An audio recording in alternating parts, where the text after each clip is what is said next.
Olá, bom dia.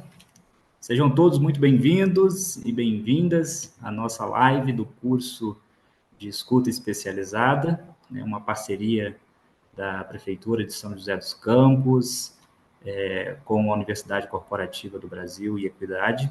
Uma satisfação muito grande estar aqui com vocês hoje, né, para nós darmos continuidade a esse projeto importante de formação, qualificação profissional, de todos que atuam, né, com crianças e adolescentes na rede de proteção do município de São José dos Campos. Esse projeto teve início em dezembro, com a realização de um seminário municipal, né, sobre a lei da escuta protegida, né, com a participação aí do professor Dr. Benedito Rodrigues dos Santos e também de diversas autoridades do município, representantes da Childhood Brasil.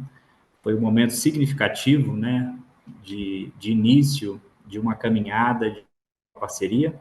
E hoje nós teremos aqui a oportunidade de dar seguimento a essa reflexão, utilizando aí também as tecnologias, né, para a gente dialogar um pouco sobre um tema que é muito importante e que ele está sendo discutido, né, no âmbito do nosso curso online, que são os fluxos de atendimento integrado. Então, hoje conosco, teremos aqui também, né, os representantes, né, da Secretaria de Saúde de São José dos Campos, falando um pouco também sobre essa concepção de como estão os projetos de implementação da lei no município, e a participação do professor Dr. Benedito Rodrigues, que vai abordar esse tema, né, dando dicas práticas de como deve ser realizada a implementação dos fluxos no município, e também compartilhando aqui alguns vídeos, né, simulados sobre como isso também se dá na prática em diversos órgãos, né, da rede de proteção, como, por exemplo, né, na saúde, na educação, na assistência social.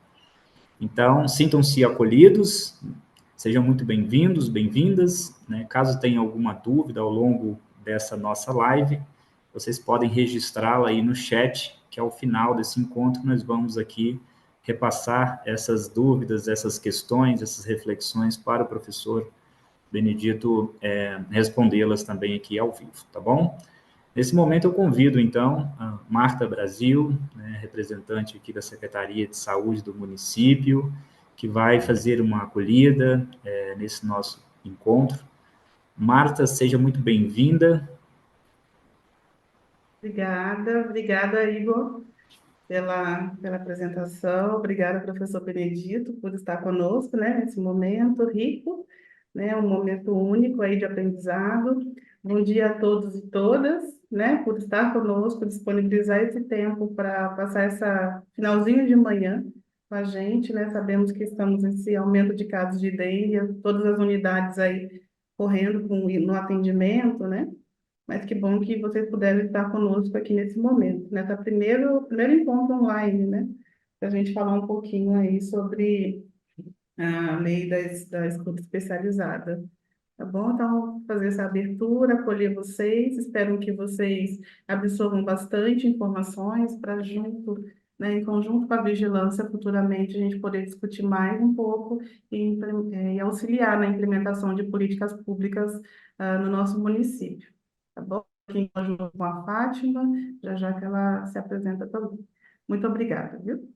Então, aproveitando do ensejo, nós, na sequência, né, o professor doutor Benedito Rodrigues dos Santos.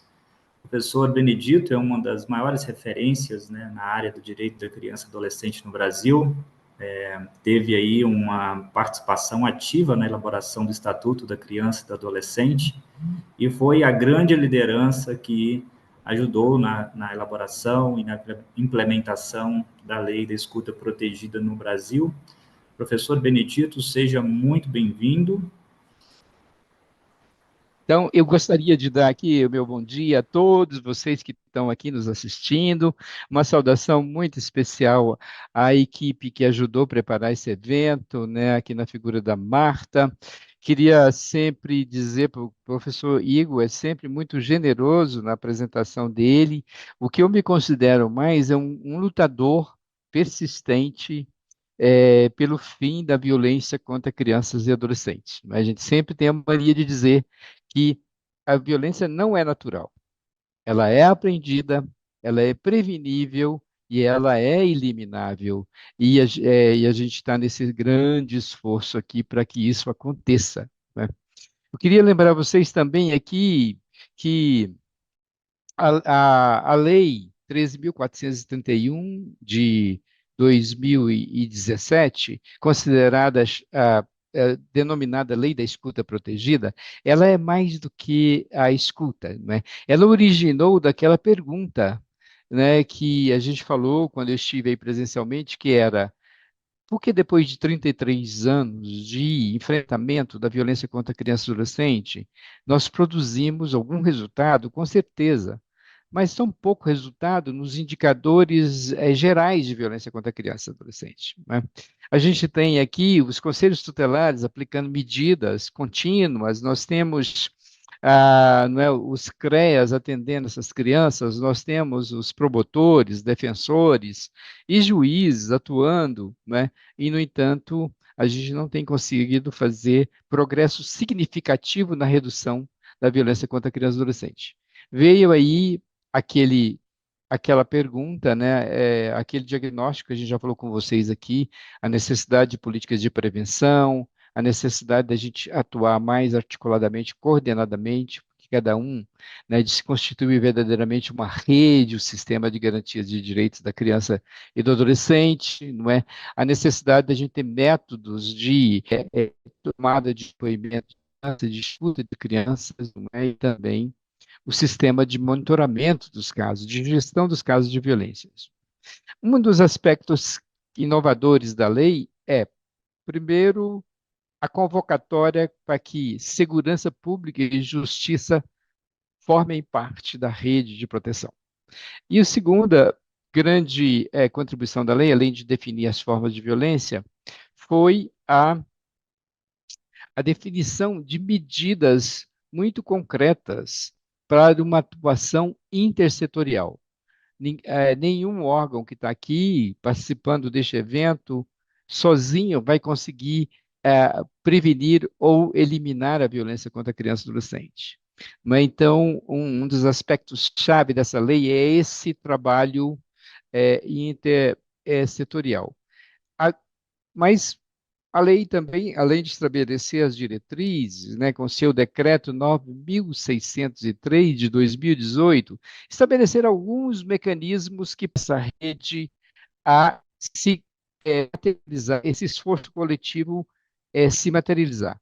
O primeiro, a gente já falou com vocês, foi o Comitê de Gestão Colegiada da Rede, que o município tem um mecanismo de governança dessa rede.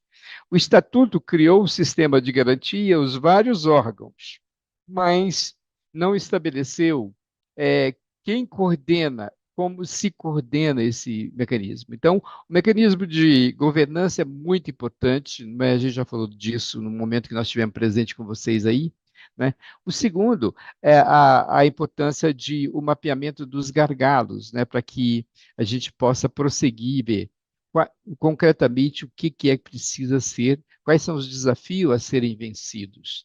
E dentro depois desse mapeamento de gargalos, nós temos aqui a elaboração dos fluxos de atendimento integrado, né? Todo mundo fala, mas como é que é a escuta especializada, né?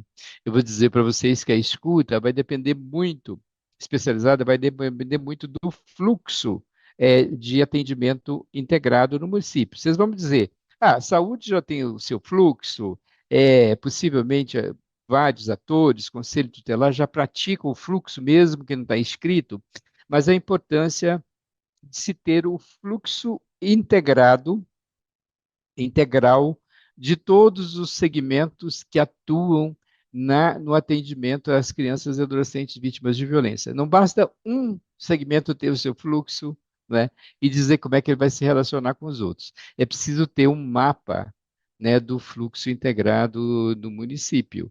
E este fluxo, ele vai ser importante porque alguns lugares, por exemplo, a polícia falou assim, não, mas o nosso fluxo já está determinado. Tudo bem. Se ele está determinado, vamos colocá-lo no contexto geral e vamos também é, é, enunciá-lo, divulgá-lo para os outros segmentos, para que cada segmento conheça o que é a atribuição do outro e como é que ele se articula com os outros, né? Então, esse material vai sendo construído aos poucos. Nós temos já uma base grande para esse material, que foi o fluxo desenhado pelo Pacto Nacional pela Implementação da Lei, não é? E o Pacto Nacional está num processo agora de fazer uma segunda edição desse material. E com base nesse material, Childhood Brasil, Unicef, fizeram versões mais dinâmicas e populares desse fluxo. Hoje, então, aqui, a gente vai concentrar no fluxo, lembrando que o fluxo é o outro das chamadas novas instrumentalidades de implementação da lei, mas depois a gente precisa também elaborar o protocolo unificado do atendimento integrado, para que todo mundo. Enquanto que o fluxo vai dizer o processo, né? O protocolo vai dizer o como. Eu gostaria que a gente preparou aqui um vídeo, né, aqui para vocês sobre essa questão de elaboração dos fluxos. Então, eu vou pedir ao professor Igor para me ajudar aqui, junto com a produção aqui, a projetar esse vídeo aqui, e depois a gente tem esse geral, e depois a gente tem mais, como o professor Igor já disse, a gente tem 3 vídeos mais curtos, animados sobre os fluxos de cada um dos segmentos elegidos aqui. A gente tem para todos os segmentos, mas hoje a gente vai concentrar em 3. Vocês vão poder acessar esse material no link de uma pasta que o professor Igor, a equipe nossa aqui, vai mandar para vocês, certo? Então, vamos lá, professor. Nesta unidade, nós vamos tratar de orientações técnicas para a elaboração do fluxo de atendimento a crianças e adolescentes vítimas ou testemunhas de violência. Os conteúdos deste curso são: o que é e para que serve o fluxo de atendimento integrado? Qual é o papel do sistema de garantias de direitos da criança e do adolescente, incluindo aí os sistemas de segurança e justiça na construção e na operacionalização dos fluxos de atendimento integrado a crianças e adolescentes vítimas ou testemunhas de violência. E, por fim, dicas concretas, concretíssimas de como você e o seu município possam construir estes fluxos de atendimento integrado de crianças e adolescentes vítimas ou testemunhas de violência para cumprir com o que estabelece a Lei da Escuta Protegida e o seu decreto regulamentador, que é o Decreto 9.603 de 2018. Para começar, vamos relembrar aqui a composição desse sistema de garantias de direitos da criança e do adolescente que está previsto na Lei 13.431 de 2017. Bom, é preciso entender que o sistema de garantias de direitos, ele compõe de grupos de órgãos, né? Os órgãos de promoção de direitos, órgãos de defesa de direitos e órgãos de controle social. Estamos falando aqui de órgãos que devem ter interfaces uns com os outros, né? Tais como conselhos de direitos, conselhos tutelares, órgãos da assistência social, aí nós estamos falando dos CRAS, CREAS, né? As escolas, né? Órgãos da educação, os órgãos da saúde, né? Unidades policiais, defensorias públicas. Estamos falando também do Ministério Público e do Poder Judiciário. Esses órgãos, né, no seu conjunto, são encarregados de tirar os direitos que estão previstos nas leis e passá-los para a vida cotidiana de crianças e adolescentes, né? Alguns desses órgãos são conhecidos como órgãos de exigibilidade de direitos. O que são e para que servem os fluxos de atendimento integrado? Bom, Da forma que nós vemos aqui, nós que somos ativistas dos direitos da criança, do adolescente, pesquisadores, não é? Nós vemos os fluxos de atendimento integrado mais do que um desenho gráfico, mais do que um organograma, nós vemos como instrumentos concretos de proteção da criança e do adolescente. Os fluxos, eles incidem na trajetória das pessoas, não é? Que buscam por possibilidades de vida, que abrem e fecham portas, que passam pelos diversos serviços. Não? Então, ao ver um organograma, todos devemos enxergar as pessoas transitando por uma cidade em busca de serviços, em busca de atendimento. Né? Também, mas os fluxos, eles almejam essas trajetórias no sentido de superar essa história de omissão, negligência da sociedade, do poder público, particularmente com crianças e adolescentes vítimas ou testemunhas de violência. O fluxo de atendimento pode revelar também um nível de respeito ou desrespeito do poder público com essas crianças e adolescentes. Então, se o fluxo é um fluxo que busca a integração dos serviços, a agilização dos serviços, então é um fluxo que busca respeitar as crianças e adolescentes. Vemos também os fluxos como um conjunto de elos e de conexões nessa integração dos serviços para crianças e adolescentes. Finalidades do fluxo de atendimento integrado.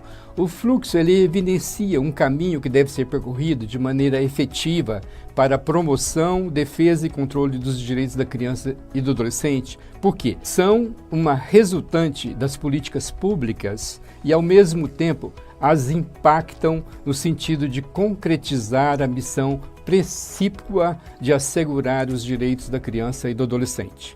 Nascem de uma revisão e problematização das práticas de cada ator do SGD, permitindo a identificação de circuitos e curtos-circuitos e lacunas e a consequente proposição de soluções. Representa uma ferramenta que possibilita monitorar se os direitos estão sendo garantidos ou violados e podem ser utilizados como instrumento de informação e divulgação de uma visão garantista de direitos da criança e do adolescente. Para resumir, a finalidade dos fluxos de atendimento integrado é exatamente a prevenção da revitimização de crianças e adolescentes já vitimizadas pela violência.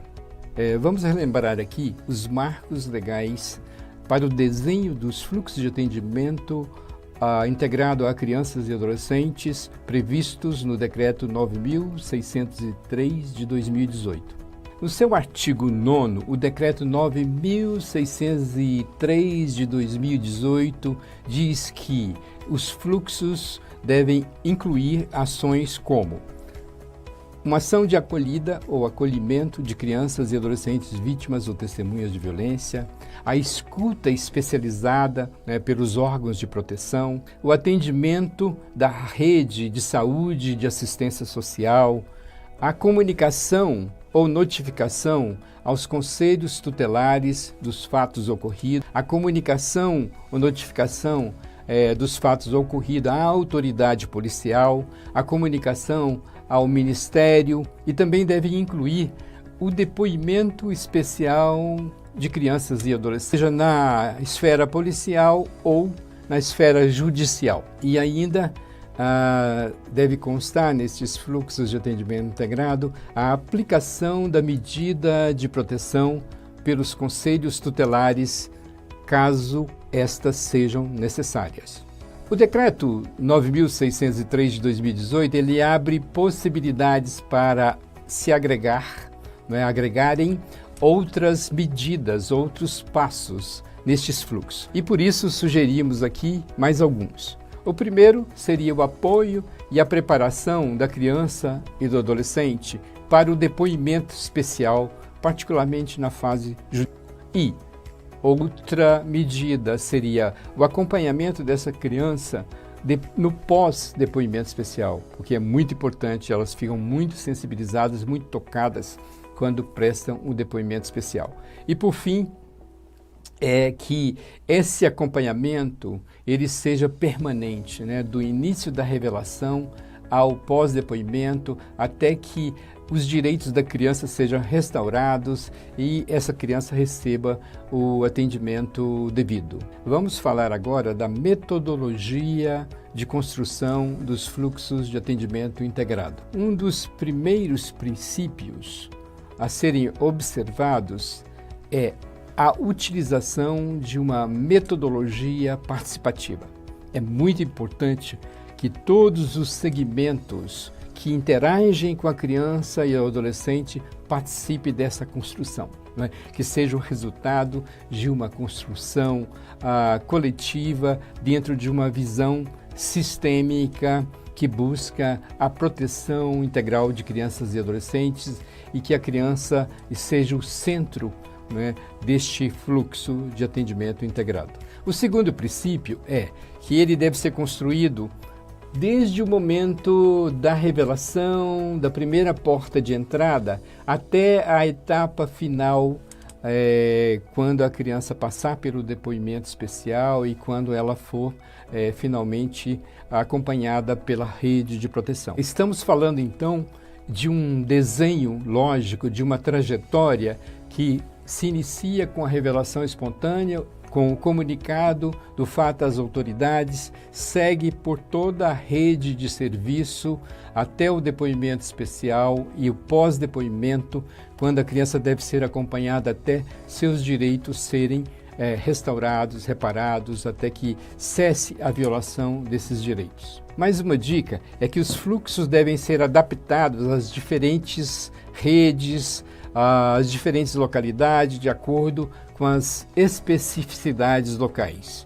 Toda a implementação do fluxo deve ser coordenada por um grupo colegiado que possa, dizendo aqui, ter representação de todos os segmentos. Os fluxos são instrumentos dinâmicos que necessitam ser revisados de quando em quando, porque a realidade dos serviços no município mudam de quando em quando, então é importante manter estes fluxos de atendimento atualizados.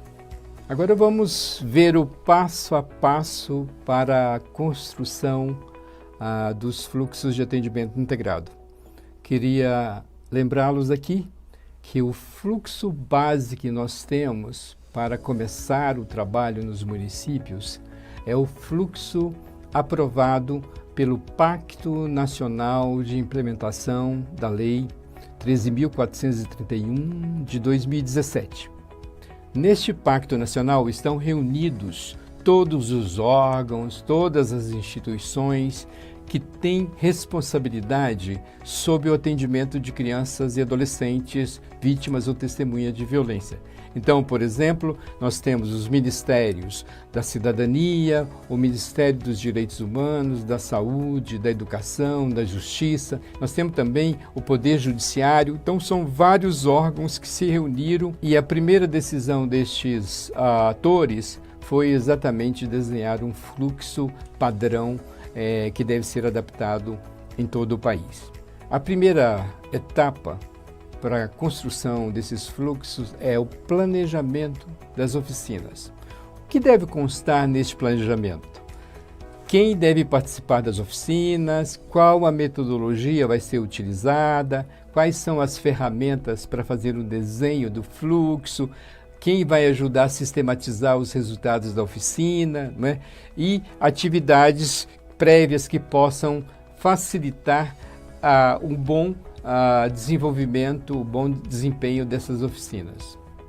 A segunda etapa de elaborado é a construção dos fluxos individuais por cada segmento. Com base naquele fluxo nacional elaborado pelo Pacto Nacional de Implementação da Lei, cada segmento pode olhar ali no fluxo a sua linha ou a sua raia e conferir se o que está desenhado lá se aplica ou não ao seu município.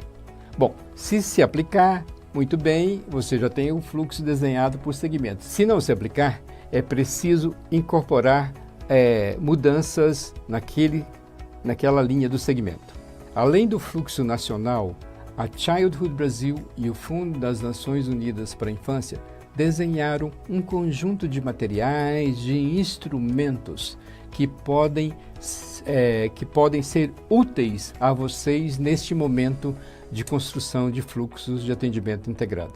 A terceira etapa é a elaboração das interconexões do fluxo entre os diversos segmentos. Aqui nós estamos falando da importância, por exemplo, das atividades de construção de fluxos bilaterais. Estamos falando aqui, por exemplo, da necessidade dos conselhos tutelares sentarem com saúde, com educação, com assistência social, para definirem as suas interconexões. E também estamos falando, por exemplo, dos conselhos tutelares sentarem juntamente com as unidades policiais para definirem as suas linhas, né, de conexões.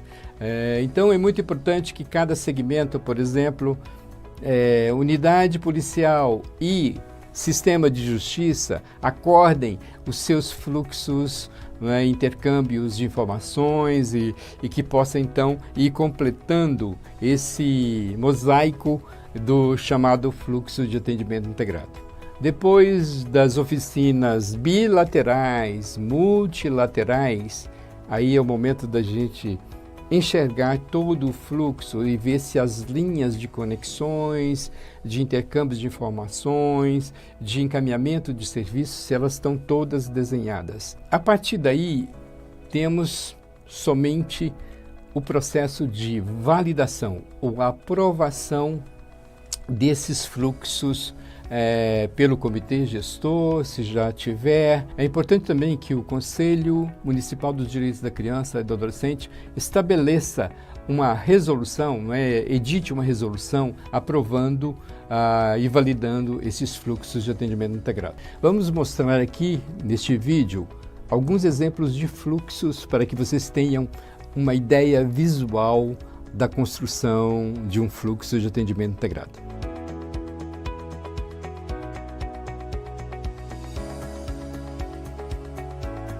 Para com vocês aqui uma experiência que eu pessoalmente estou tendo no desenho de fluxo de atendimento integrado, né?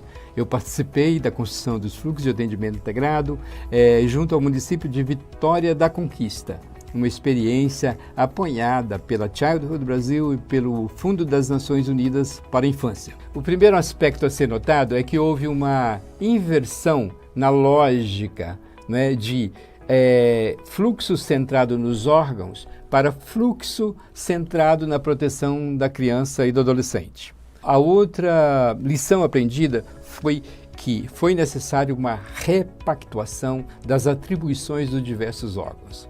Descobriu-se que, mesmo somando a atribuição de cada um dos órgãos, não daria a proteção integral da criança e do adolescente, que seria necessário, então, rever as atribuições, repactuarem, recriarem, gerar novas atribuições para que os órgãos pudessem efetivamente realizar um atendimento integral às crianças e adolescentes. Um outro aspecto percebido foi que, no desenho dos fluxos, se descobriu a necessidade de serem criados novos serviços para a cidade. Por exemplo, a cidade ainda não contava com atendimento psicoterapêutico para crianças e adolescentes vítimas ou testemunhas de violência.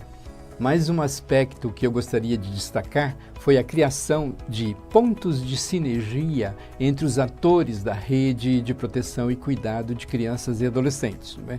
Para além dos cargos, das funções, das instituições, né?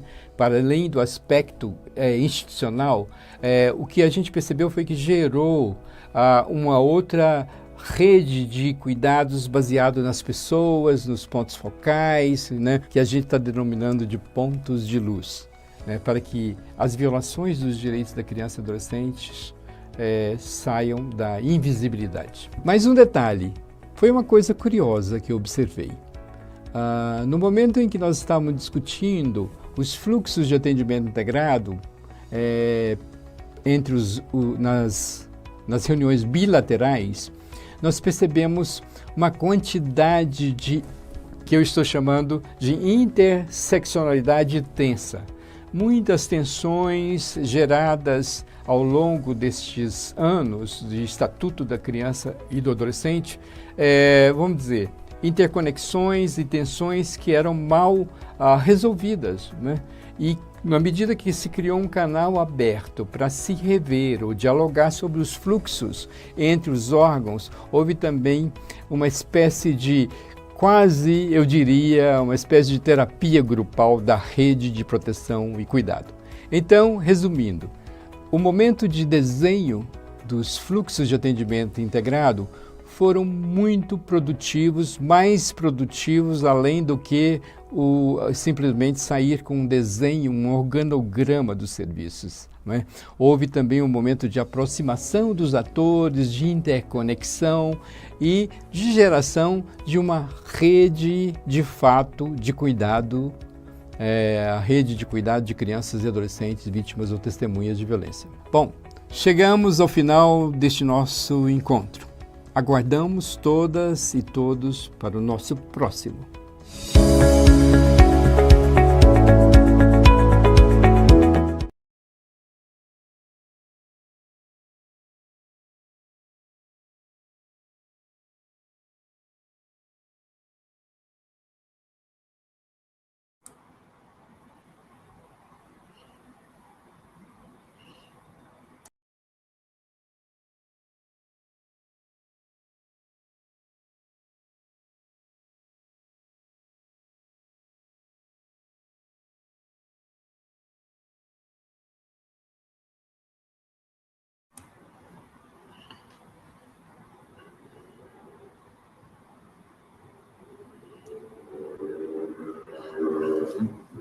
Professor Benedito, seu áudio está desativado. Eu estou falando aqui já há um tempão.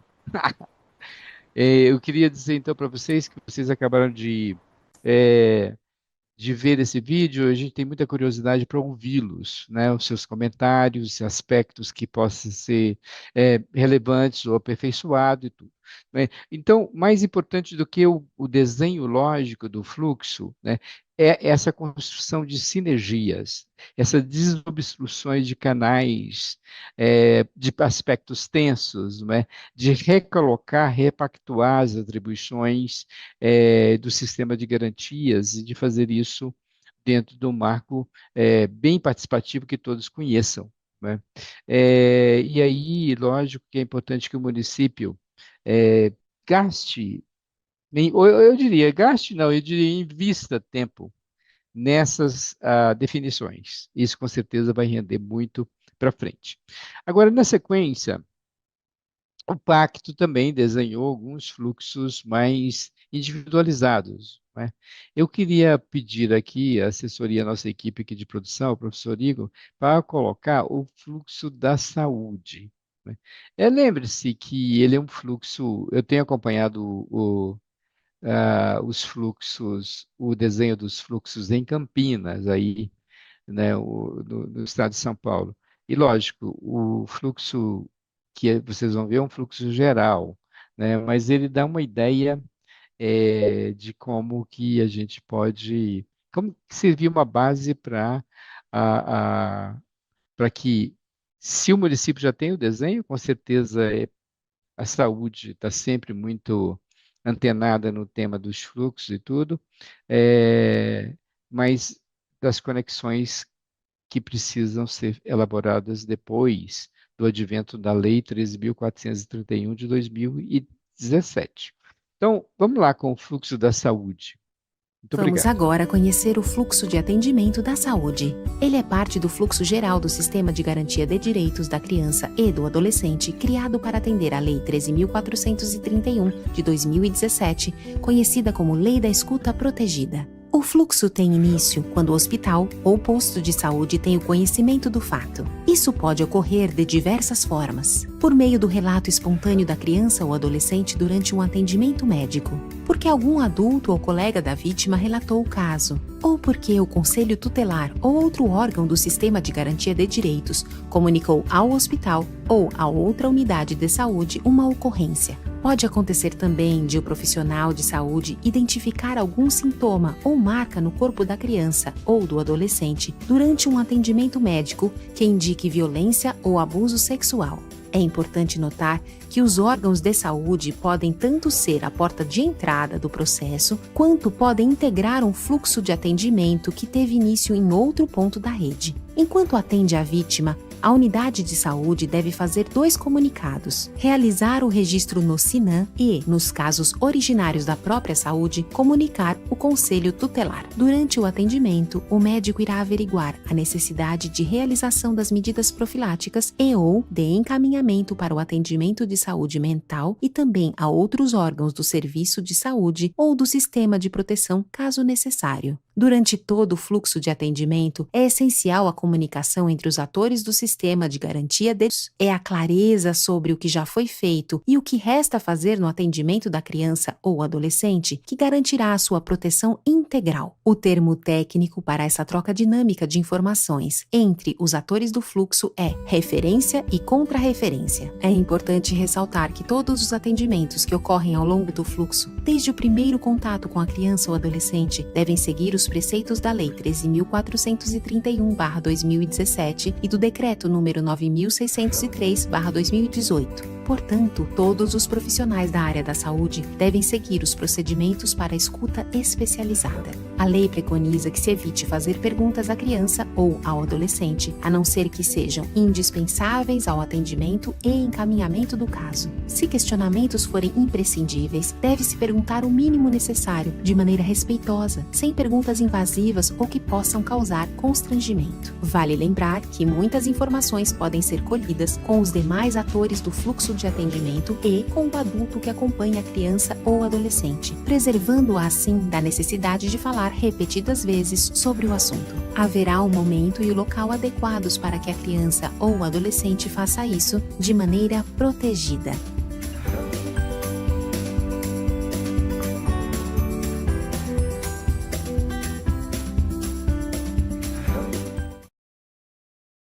Olá, então vocês viram aqui um vídeo animado da saúde. Eu espero que o município consiga fazer esse desenho geral e esses materiais de divulgação, porque são muito úteis, né? E queria lembrar aqui que a gente, na hora de pensar o fluxo, pelo menos esse em nível nacional que a gente desenhou, tinha aqui situações assim: quando a criança revela no espaço da saúde, né, indica um percurso diferente do que quando a criança chega já identificada para a prestação dos serviços, né, que ela precisa, né. E tem também o procedimento no caso de suspeita, né, porque muitas vezes a criança chega com um sintoma e, na verdade, tem outros sintomas por trás. Então, é importante que a saúde tenha essa previsão, né, e que encaminhe os casos que já chegam identificados pelo Conselho Tutelar, pela polícia, né, tem um tipo de procedimento. Os outros que foram, por exemplo, Programa de Saúde da Família, faz uma visita, né, numa casa, não é? E acolhe uma revelação, né? Tem um procedimento. Então, a gente gostaria que esses fluxos, não é, contemplassem essas nuances do atendimento. Agora, eu quero convidá-los aqui e quero alertar a todos os participantes da área de educação, né, que a gente pudesse dar uma olhadinha no vídeo da educação, né? E depois da assistência, e aí a gente vai abrir para conversa com vocês pelo chat, porque muitos de vocês estão acompanhando pelo YouTube, certo? Então vamos lá, professor Igor e equipe de produção. Vamos agora conhecer o fluxo de atendimento da educação. Esse fluxo foi criado para atender a Lei 13.431 de 2017, conhecida como Lei da Escuta Protegida, que busca organizar o atendimento de crianças e adolescentes, vítimas ou testemunhas de todas as formas de violência. O fluxo da educação é parte do fluxo geral do Sistema de Garantia de Direitos da Criança e do Adolescente. O fluxo da educação tem início quando a escola toma conhecimento de um caso de violência ou abuso contra a criança ou adolescente, ocorrer porque o professor encontrou sinais que evidenciam uma situação de violência ou abuso. A ciência sobre o fato pode também vir do relato espontâneo da criança ou adolescente, ou ainda pela denúncia feita por um adulto ou algum colega da vítima. O caso deve ser registrado em sistema próprio da educação. O relatório gerado na escola deve ser encaminhado para as autoridades competentes. O diretor da escola é quem deve encaminhar a denúncia. Para isso, há alguns caminhos possíveis. Nos casos de flagrante, ele deve acionar a polícia militar. Nos casos de suspeita ou revelação espontânea, deve comunicar ao conselho tutelar e à polícia civil. E no caso de emergência, ele pode encaminhar a criança para o sistema de saúde. A escola deve acompanhar tanto os casos identificados dentro da própria instituição, quanto aqueles recebidos diretamente pelo conselho tutelar. A escola é o local que a criança ou adolescente continua a frequentar todos os dias, mesmo depois de a denúncia ocorrer. Por isso, é muito importante que ela tenha sua identidade protegida com o devido sigilo sobre o seu caso. O sigilo garantirá que ela possa retomar a rotina com seus colegas e professores sem constrangimentos. É importante também que ela permaneça sempre acompanhada até o final de todo o processo. É no ambiente escolar que se pode aferir, por exemplo, indícios de que a criança ou adolescente está agitado ou com medo. A troca desse tipo de informação com o conselho tutelar e outros órgãos da rede ajuda a constatar se as medidas de proteção encaminhadas no início do processo foram cumpridas e se estão sendo efetivas. O termo técnico para essa troca dinâmica de informações entre os profissionais do fluxo é referência e contrarreferência. Elas garantirão o acompanhamento integral da criança ou adolescente. É importante ressaltar que todos os atendimentos que ocorrem ao longo do fluxo, desde o primeiro contato com a criança, devem seguir os preceitos da Lei 13.431/2017 e das diretrizes do Decreto número 9.603/2018, incluindo os procedimentos para escuta protegida. Todos os profissionais da educação devem seguir os procedimentos para escuta especializada. A lei preconiza que se evite fazer perguntas à criança ou ao adolescente, a não ser que sejam indispensáveis ao encaminhamento do caso. Se for imprescindível, deve-se perguntar o mínimo necessário, de maneira delicada, e nunca fazer perguntas invasivas ou que possam causar constrangimento. Vale lembrar que muitas informações podem ser colhidas entre os demais atores do fluxo de atendimento, ou com o adulto que acompanha a criança ou adolescente, preservando-a, assim, da necessidade de falar repetidas vezes sobre o assunto. Haverá o momento e o local adequados para que a criança ou adolescente faça isso de maneira protegida.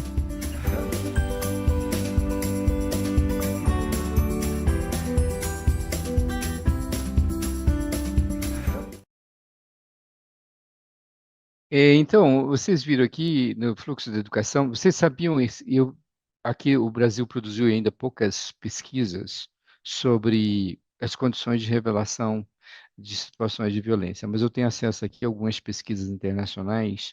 Eles dizem que, em geral, uma criança revela primeiro para um adulto da família, de alguma forma, e também, mas assim, uma segunda um segundo espaço de revelação muito importante é o espaço escolar, né? As escolas, então, porque a criança passa um bom tempo e no espaço, pela relação de confiança. Então, é importante que a educação tenha muito esses procedimentos muito claros, seus protocolos mais individualizados para a educação, que conecta com o protocolo mais geral, mas também tem os seus fluxos, né? Aqui tem uma sugestão, é que os comunicados dos casos de violência sejam realizados na escola. Mas vou dizer para você que tem municípios remotos, que têm áreas remotas, que a situação da escola é tão vulnerável que a gente pede até que esse material seja encaminhado pela própria Secretaria de Educação, né? Para tentar evitar, prevenir as retaliações sobre os profissionais que denunciam, né? Esse é um tema muito importante para a gente discutir mais tarde. Por fim, agora eu vou chamar vocês para a gente tem outros vídeos, eu falei para vocês, Conselho Tutelar, Segurança Pública, né, Polícia, tudo, mas a gente queria mostrar aqui para vocês agora o vídeo da assistência social, e com isso a gente encerra esse ciclo aqui, e está querendo conversar com vocês através do chat, as perguntas e tudo. Então, eu vou pedir aqui a nossa produção para apresentar o fluxo da assistência social. Vamos agora conhecer como se dá o atendimento do Serviço de Assistência Social dentro do fluxo integrado do Sistema de Garantia de Direitos da Criança e do Adolescente. Esse fluxo foi criado para atender a Lei 13.431 de 2017, conhecida como Lei da Escuta Protegida, que busca organizar o atendimento de crianças e adolescentes, vítimas ou testemunhas de todas as formas de violência. O fluxo se inicia com o conhecimento do fato pela Rede de Atendimento da Assistência Social, os CREAS ou CRAS. É importante notar que os órgãos de assistência social podem ser tanto a porta de entrada do processo, o ponto verde do fluxo, quanto ser a parte do atendimento que teve início em outro ponto da rede. Em que situações a assistência social é a porta de entrada do Sistema de Garantia de Direitos? Isso ocorre quando há um relato espontâneo da criança ou adolescente durante um atendimento motivado por outra razão. Quando alguém procurar assistência social para fazer uma denúncia, ou quando o assistente social que está em contato com a família por outra razão percebe algum sinal de violência contra a criança ou o adolescente. Em qualquer um desses casos, o assistente social deve comunicar os fatos ao Conselho Tutelar, à polícia e ao Ministério Público.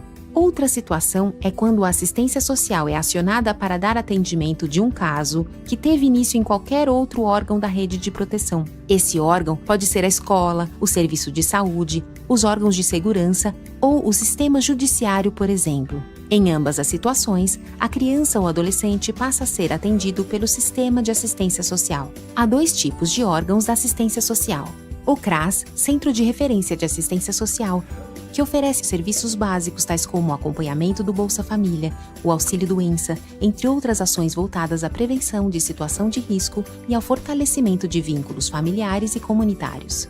E o CREAS, Centro de Referência Especializado de Assistência Social, que oferece atendimentos de apoio psicossocial, de proteção e socioeducativos para garantir o bem-estar e a proteção das vítimas e suas famílias. Nem todas as cidades possuem os dois serviços. Ao atender um caso, o órgão gestor da assistência social fará duas ações concomitantes, sendo que uma segue de forma independente da outra. Após o processamento interno do caso, o Conselho Tutelar é informado sobre a suspeita ou o fato. Essa pode ser a primeira vez que o Conselho Tutelar é acionado, ou pode ser uma retroalimentação, caso a vítima tenha sido encaminhada por este mesmo órgão anteriormente. Ao mesmo tempo que essa comunicação acontece, as medidas de proteção determinadas pelos órgãos competentes são executadas pela assistência social. A vítima, testemunha ou sua família pode ser atendida pelo CRAS, pelo CREAS ou ser inserida numa unidade de acolhimento.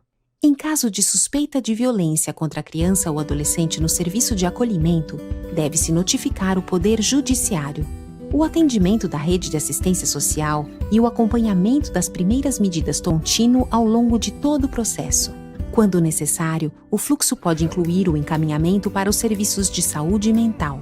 Todo o atendimento prestado em qualquer etapa do fluxo deve gerar informações para o Conselho Tutelar, que manterá atualizado o cadastro da criança e do adolescente com todas as informações sobre os procedimentos e os novos dados identificados ao longo do fluxo. O termo técnico para essa troca dinâmica de informações entre os profissionais do fluxo é referência e contra-referência. Elas garantirão o acompanhamento integral da criança ou adolescente. É importante ressaltar que todos os atendimentos que ocorrem ao longo do fluxo, desde criança ou adolescente, devem seguir os preceitos da Lei 13.431/2017 e das diretrizes do Decreto nº 9.603/2018, incluindo os procedimentos para escuta protegida. Todos os profissionais da assistência social devem seguir os procedimentos para escuta especializada. A lei preconiza que se evite fazer perguntas à criança ou ao adolescente, a não ser que sejam indispensáveis ao encaminhamento do caso. Se for imprescindível, deve-se perguntar o mínimo necessário, de maneira delicada, e nunca fazer perguntas invasivas ou que possam causar constrangimento. Vale lembrar que muitas informações podem ser colhidas entre os demais atores do fluxo de atendimento, ou com o adulto que acompanha a criança ou adolescente, preservando-a, assim, da necessidade de falar repetidas vezes sobre o assunto. Haverá o momento e o local adequados para que a criança ou adolescente faça isso, de maneira protegida.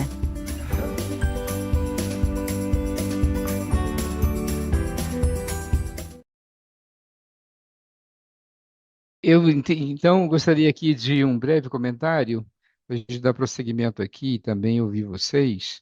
É, vocês observaram que no fluxo da assistência social nós temos situações em que a, a, a revelação acontece nos serviços de assistência social, nós temos aqueles que já chegam com medidas de proteção pelos conselhos tutelares ou encaminhado pela saúde, não é? E nós temos aqueles casos onde a violência ocorre dentro das unidades de acolhimento, em que a tutela dessas crianças estão com a justiça, né, ou com o guardião ali do abrigo, né? Aqui, isso aqui, só para dar uma ideia para vocês dessa, vamos dizer, das nuances que esses fluxos devem contemplar, não é? E, em geral, também, juntamente com esses fluxos, a gente coloca o chamado descritivo, não é? Um manual para você conhecer os processos desses fluxos. Então, eu gostaria aqui de voltar a palavra para o professor Igor, para ele fazer, então, a última parte dessa nossa jornada de hoje. Muito bem. Então, primeiramente, agradeço, né, ao professor Benedito por ter feito essa reflexão sobre os fluxos de atendimento integrado, a importância desse processo, né, para a garantia dos direitos de crianças e adolescentes vítimas ou testemunhas de violências. E já convido para essa última etapa a Fátima Dias, assistente social aqui, da vigilância epidemiológica, né, do município de São José dos Campos. Pedir para você habilitar aí, Marta, o seu áudio, para a gente também falar um pouco, né, sobre como está esse processo de implementação dos fluxos no município.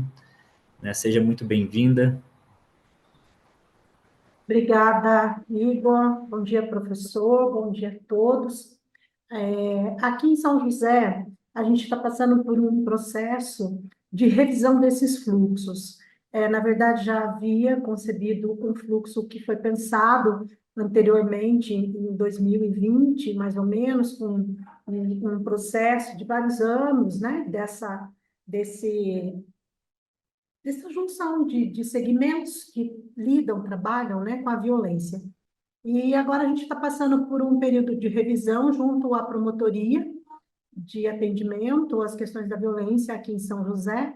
Então, neste momento, eu conversei com o Igor, com a Marta, que a gente não apresentaria nenhum fluxo definido, porque dia 1º nós estamos sendo chamados a compor, junto com outros segmentos, CREAS, conselhos, né, tudo mais, os diferentes segmentos aí da violência, para que a gente participe na promotoria de uma reunião para se repensar, se rever esse fluxo e estabelecer uma nova orientação. Aqui na saúde a gente já fez essa parte de revisão, já tivemos uma conversa anterior com o pessoal do CREAS, que participou aqui conosco, né? Então, a ideia, é claro, sair no combate realmente das questões da violência. O que eu gostaria de frisar, que é extremamente importante, né? As notificações, a qualidade das notificações, das informações que nos chegam, são extremamente importantes para que a gente possa alimentar os sistemas de notificação da saúde, que todos nós sabemos, né? Que a partir do momento que você coloca as informações, os dados, as situações que são vivenciadas no município, é que a gente vai conseguir estabelecer aí as políticas públicas, fazer as propostas. Então, é extremamente importante que as pessoas que preenchem, que fazem as comunicações, que se esmerem realmente na qualidade da informação que encaminha para a gente, né? E, principalmente, que não fique muito bravo com a gente quando a gente devolve pedindo mais orientações ou esclarecimentos, né? A gente sabe da quantidade de serviço de todos os segmentos, mas nós recebemos um volume muito grande diariamente de fichas. Então, a gente precisa realmente que essas informações cheguem com qualidade. E a nossa proposta é, assim, estar encaminhando para todo mundo, tão logo aconteça a reunião, um retorno daquilo que foi decidido na reunião sobre o fluxo, ainda que não seja o definitivo, né, na reunião do dia 1º, mesmo que a gente não consiga fechar esse fluxo todo no dia 1º, pelo menos um retorno a todos os segmentos, a todos os envolvidos, de como aconteceu essa reunião, quais foram as principais decisões, e posteriormente, quando a gente fechar, finalizar esses encaminhamentos, esse fluxo de atendimento, a gente está passando definitivo daí para todo mundo, para todos os envolvidos. É isso, Igor. Obrigado, Fátima, né, por essa explanação. E isso é um grande comprometimento também do município a investir na qualificação dos seus profissionais de uma maneira ampla e também, né, nessa redefinição de políticas públicas para a garantia e a efetiva, né, defesa dos direitos das crianças e adolescentes que são vítimas ou testemunhas de violências.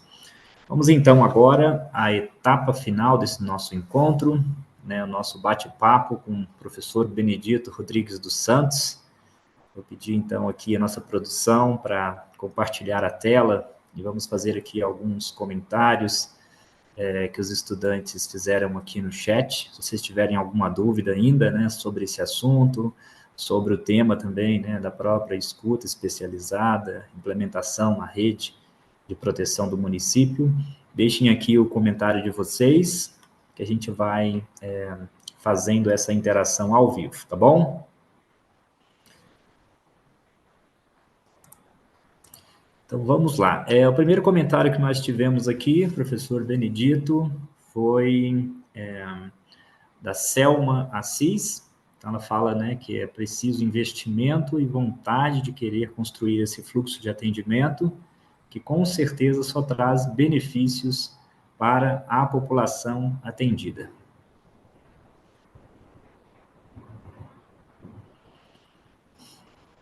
E temos também uma questão que foi colocada aqui pela Ana Carla Pinto. Ela colocou, né, gostaria de saber a relação, né, da OCA, Orçamento da Criança e do Adolescente, né, do SGDCA, com o fluxo integrado. Como ter a transparência e investir na melhoria contínua do sistema de garantia de direitos das crianças e dos adolescentes. Seu áudio, professor, está desativado.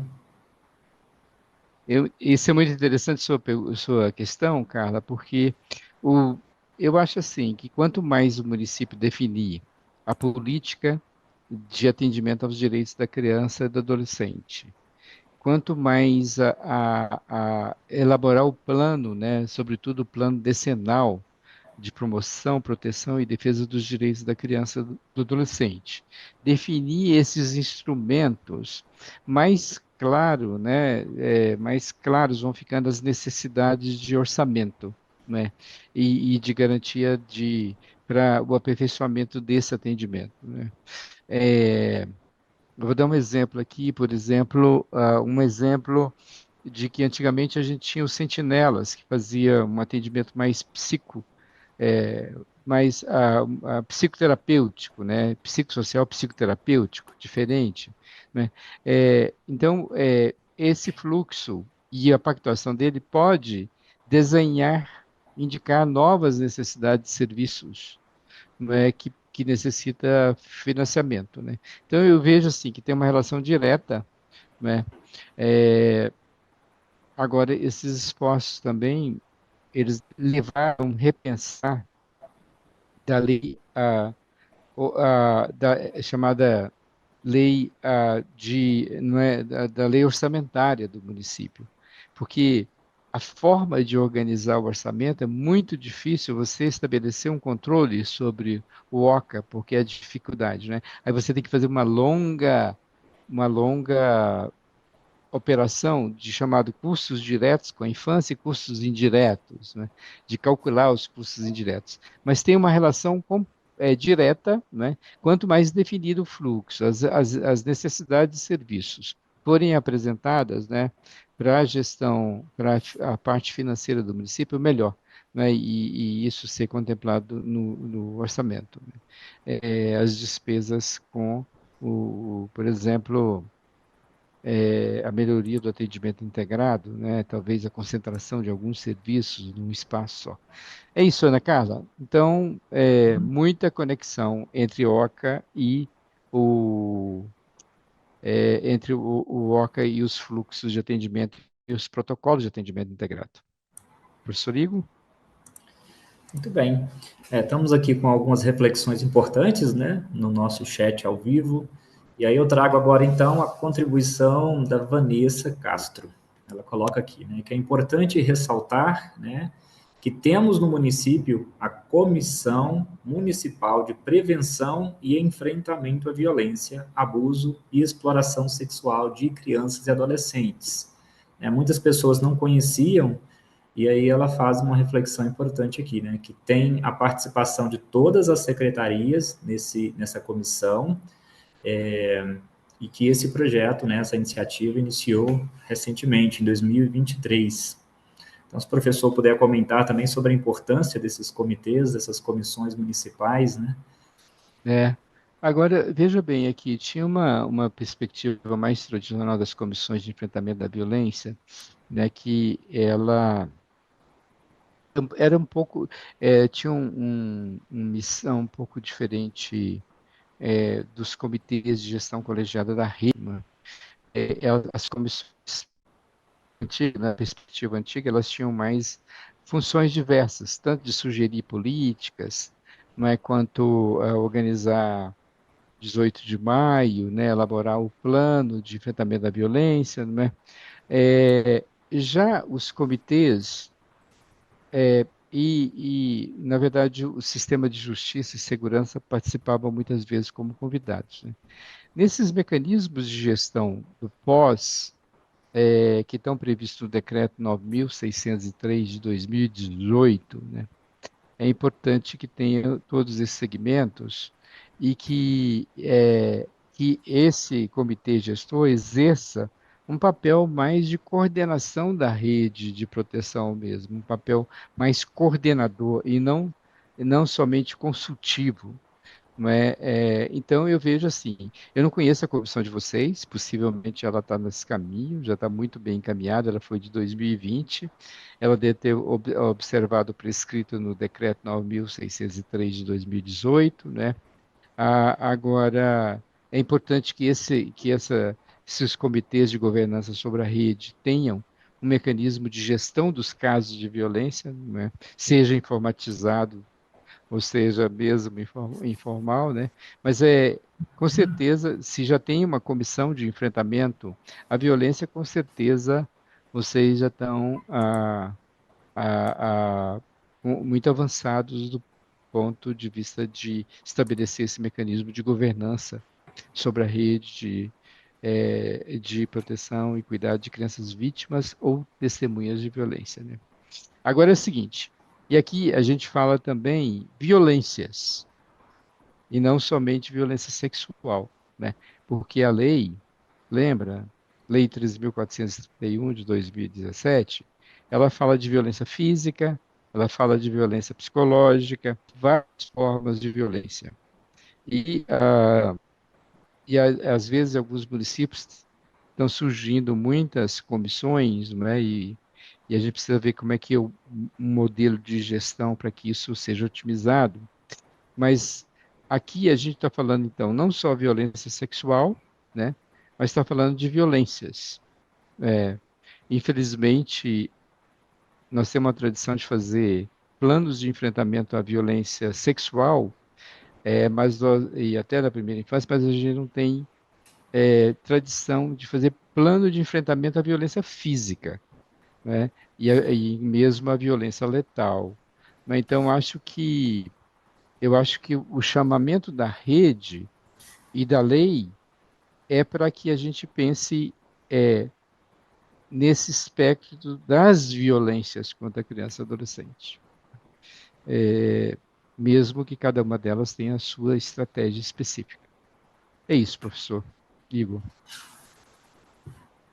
Muito bem, professor Benedito. Aí uma última questão aqui que nós recebemos, na verdade, um comentário, né, sobre qual é o principal processo para a elaboração dos fluxos de atendimento integrado nos municípios, né, o papel do diagnóstico nesse processo. Isso, essa pergunta foi muito providencial. Em geral, a gente faz assim um mapeamento muito diferente de gargalos, que pode ser chamado de diagnóstico. É um diagnóstico que não é aquela coisa de elencar números de atendimentos, não é?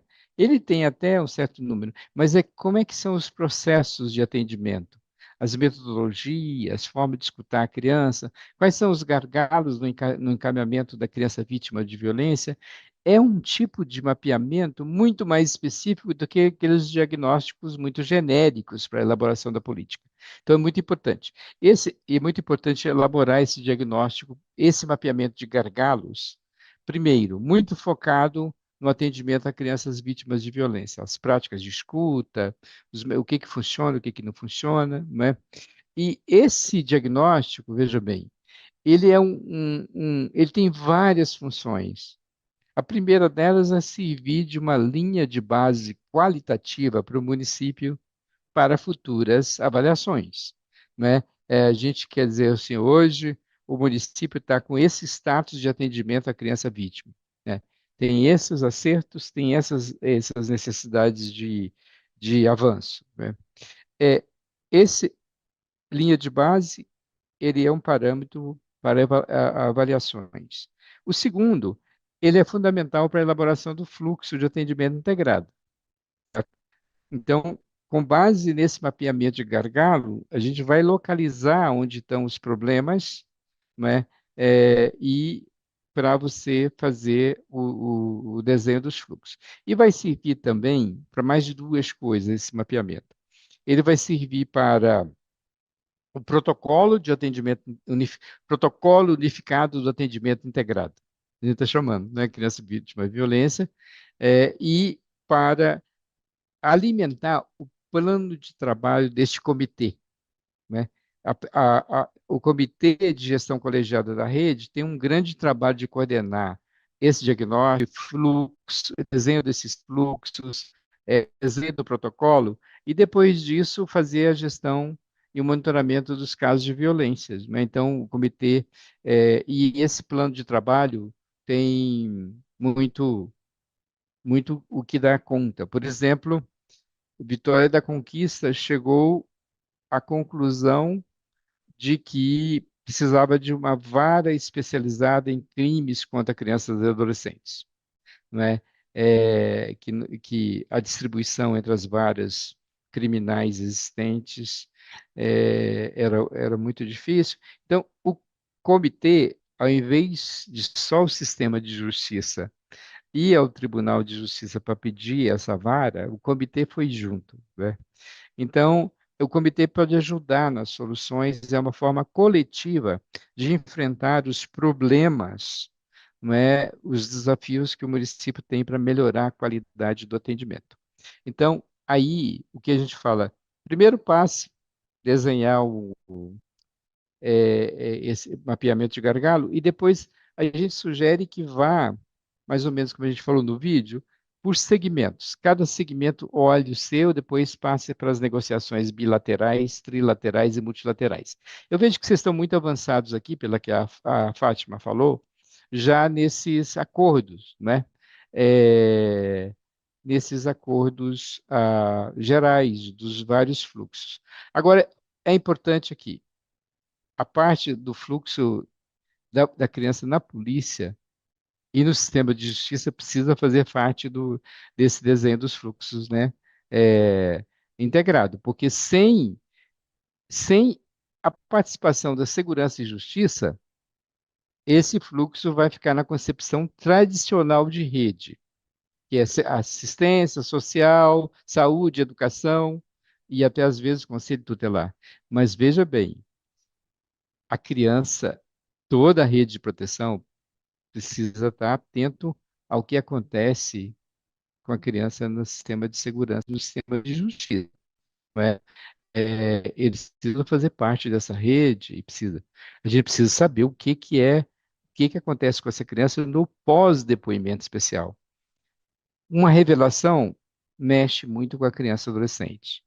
Outro momento muito duro para essa criança vai ser na hora de prestar o depoimento especial. Ele vai ter que relatar para as autoridades. Essas crianças saem muito mexidas desse processo. Elas precisam de um acompanhamento especial, especializado depois disso. Isso precisa estar no fluxo. Quem vai fazer isso? Certo? Segundo a lei, é o CREAS que deveria fazer. Eu provoquei já aqui o sistema de justiça perguntando, mas vocês não teriam que cumprir um papel nesse pós-depoimento, né, da criança e adolescente? Eles falaram que os tribunais não têm pernas e que precisaria de uma atuação conjunta com a rede, né, de proteção. Então, isso aí precisa estar acertado, pactuado, né, com todos. Mas muito boa questão. E estou seguro que o município, né, tem muitas condições de avançar nesse processo. Devolvendo aqui para o professor Igor. Muito bem, temos então uma última questão aqui, professor Benedito, que ela é de ordem prática, foi feita pela Cláudia Renata Santos Vilela. Ela pergunta o seguinte: ontem aconteceu um relato espontâneo de uma aluna nova. Está há uma semana na escola e disse que sofreu abuso na infância. Encaminharei para o conselho tutelar? Isso. Olha, a gente está distribuindo para vocês aí, colocando à disposição o guia da escuta especializada. Ali tem um tema de como que você acolhe essa revelação e, inclusive, tem um modelo de relatório sobre a situação de violência escutada e sugestão não, a lei diz que esse comunicado do que você ouviu dessa menina, né, seja colocado num informe, num relatório, né, e o decreto tem, no final dele, o decreto 9.603 tem uns quesitos que deve constar, mas também nesse guia de escuta especializada que a gente fez com a Thiago Rude com o governo federal, tem também um modelo que é você relatar isso e, segundo a lei, o fato que você tomou conhecimento tem que ser comunicado a um órgão de telefone, não é? A telefonia, e tem que ser comunicado ao conselho tutelar ou à polícia, certo? Dependendo do fluxo. Tem lugares que discutem o fluxo e pede para mandar para os dois ao mesmo tempo. Tem lugar que pede para mandar para o conselho tutelar primeiro, né? Mas a relação mais direta com a escola tem sido o conselho tutelar, né? E aí, o que a gente pede é que, nesse comunicado, a escola assine como direção e não faça não nomeie o profissional que fez a acolhida da revelação espontânea, né? Mas sim, sua pergunta é: o conselho tutelar é um dos caminhos, não é, de informação. E aí o que vai acontecer? O que deve acontecer no conselho tutelar? Ele deve pegar o seu relato, ele não deve escutar a criança de novo. Ela já falou. Ele deve estabelecer uma medida de proteção de acompanhamento no CREAS, certo? E mandar depois, depois que ele ouvir a família, não a criança mais, mandar esses comunicados ou para o registro de boletim de ocorrência e tudo mais, certo? Ah, tem lugares que a polícia pede para ser comunicada logo de imediato, né? Mas assim, depende, mais uma vez, depende muito do fluxo que vocês pactuarem aí. É uma pactuação, mas por favor, não, eu digo assim, não é nem é uma opção, né? É um dever de proteção e é uma questão legal, né? O deixar de comunicar o fato da violência tem responsabilização legal, certo? Mas eu sei que a motivação, primeiro, a nossa, não é o medo da responsabilização legal, mas sim o nosso desejo de proteger a criança o quanto antes. Espero que isso seja pactuado aí para vocês pela rede, esse fluxo imediato e rápido. É isso, Igor. Obrigado, professor Benedito. Ainda sobre essa questão aqui, eles um comentário, Elisete Rangel, ela falou, pelo que eu saiba também, deve ser feita a notificação compulsória e enviado por e-mail para a vigilância e para o conselho tutelar. E aí a Cláudia falou que isso está previsto no 5º artigo do ECA. Ok. O tema da vigilância epidemiológica é um tema que depende de acordo, né? Porque tem municípios que pedem também que os outros órgãos encaminhem para a vigilância epidemiológica, certo? Então, mas aí mais uma vez depende do acordo. Tem lugares que a própria escola, eles combinam com a escola de preencher a ficha é, a ficha do Sinan Viva. Tem outros municípios que preferem ter outros instrumentos, né? Então, aí eu pediria que a Fátima, né, que pudesse ver se tem algum acordo nesse nível aqui para o município de São José. Ô, professor, eu já levantei minha mão aí. Sim, aqui em São José, todas as notificações, para além de Conselho Tutelar, ou CREAS, ou CAPES, todas elas também são enviadas, sim, para a Vigilância Epidemiológica. Então, todas as notificações de violência, seja da criança, da mulher, passam aqui pela Vigilância Epidemiológica, sim. Esse fluxo que a Elisete colocou é de fato como acontece aqui em São José. Perfeito. Então, a gente agradece mais uma vez, né, primeiramente aí a participação do professor Dr. Benedito Rodrigues dos Santos, por essa reflexão, né, muito importante, né, aqui também a Fátima Marques, a Marta Brasil, representando a Secretaria Municipal de Saúde, do município de São José dos Campos, e a participação de cada um de vocês, né, que puderam estar presentes, participando ativamente desse momento de formação continuada.